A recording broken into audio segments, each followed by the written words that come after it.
क्या होगा अगर कभी नारुतो और गोकू एक ही मैदान में उतर जाए? न कोई मल्टीवर्स की दीवारें, न कोई डायमेंशन की लिमिट, सिर्फ दो योद्धा, एक निंजा जो अपने भीतर 9 पूंछों की शक्ति रखता है और दूसरा सयान जिसने देवताओं तक को चुनौती दी है। ये कहानी नहीं, ये इतिहास बनने वाली लड़ाई है, क्योंकि आज गोकू और नारुतो आमने सामने हैं और इस वीडियो में हम एक एक पॉइंट तोड़कर देखेंगे कि अगर ये लड़ाई सच में होती तो आखिर कौन होता विनर ऑफ द मल्टीवर्स। तो चलिए शुरू करते हैं।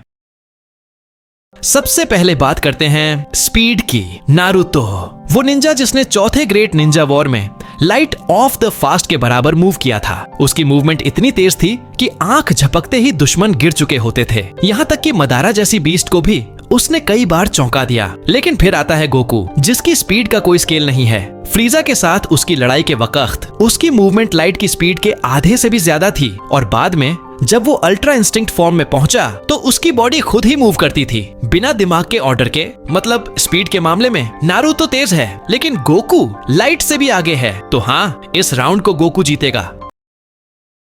अब बात करते हैं सहन शक्ति की, यानी कौन कितनी मार झेल सकता है। गोकू बचपन से बुलेट प्रूफ था, जिस पर गोलियां असर नहीं करती। जिसने प्लैनेट ब्लास्ट तक झेले हैं वो कोई आम योद्धा नहीं। उसकी बॉडी सयान ब्लड से बनी है। जितनी चोट उतनी ताकत। हर वार के बाद गोकू और स्ट्रांग होता है। वहीं दूसरी तरफ नारुतो, उसके पास 9 टेल्स चक्रा है जो उसे इंसेन लेवल की प्रोटेक्शन देता है। लेकिन हाँ, उसके ऊपर अब भी वेपन और एनर्जी अटैक्स का असर दिखता है। मतलब वह बहुत टफ है पर देवताओं जितना नहीं। तो हाँ, इस राउंड में भी गोकू आगे है।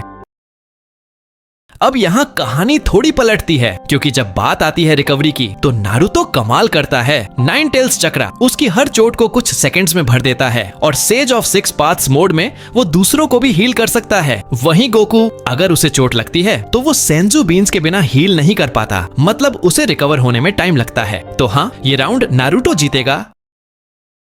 नारुतो का स्टेमिना इंसेन है। 4th ग्रेट निंजा वॉर 4 दिन चला और 4 दिन लगातार लड़ने के बाद भी नारुतो के पास इतना एनर्जी बचा था कि वो सास्के से भिड़ सके। ये एक नॉर्मल ह्यूमन के लिए इम्पॉसिबल है। वहीं गोकू का स्टेमिना बहुत स्ट्रांग है, लेकिन उसकी हर ट्रांसफॉर्मेशन बॉडी पर भारी पड़ती है। जितनी पावर उतना ड्रेन। तो यहाँ थोड़ा बैलेंस है। तो हाँ, तुम लोग दोनों के स्टेमिना को बराबर मान सकते हो। गोकू अपनी ताकत पर भरोसा करता है। उसके लिए लड़ाई एक जंग नहीं, एक टेस्ट होती है। वो स्ट्रेटेजी से ज्यादा इमोशन और एनर्जी पर चलता है। लेकिन नारुतो वो बचपन से लड़ रहा है बिना ताकत के। उसने दिमाग से फाइट्स जीती हैं, चाहे पेन हो चाहे ओबिटो। हर बार वो अपने प्लान से जीत हासिल करी है। तो हाँ, भी राउंड नारुतो जीतेगा।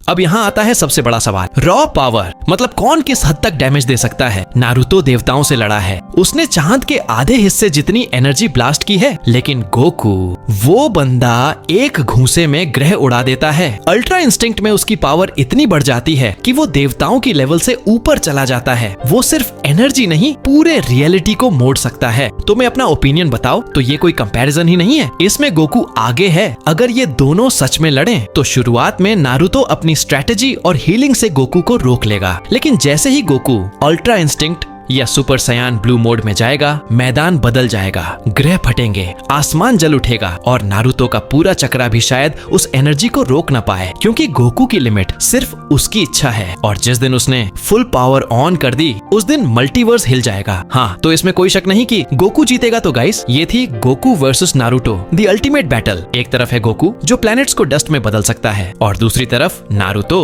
जिसने अपनी हिम्मत और दिल से देवताओं को गिराया। दोनों ही लेजेंड्स हैं, अपने अपने वर्ल्ड के हीरोज। लेकिन अब सवाल तुमसे है, अगर ये लड़ाई सच में होती तो तुम्हारे हिसाब से कौन जीतता? अपना ओपिनियन नीचे कमेंट में जरूर बताना, क्योंकि मैं हर कमेंट पढ़ता हूँ। और अगर ऐसी ही पावरफुल एनिमे फाइट्स और देखनी है तो चैनल को सब्सक्राइब कर दो, क्योंकि अगली वीडियो में मिलने वाला है एक और लेजेंडरी वॉर। तब तक के लिए सायोनारा।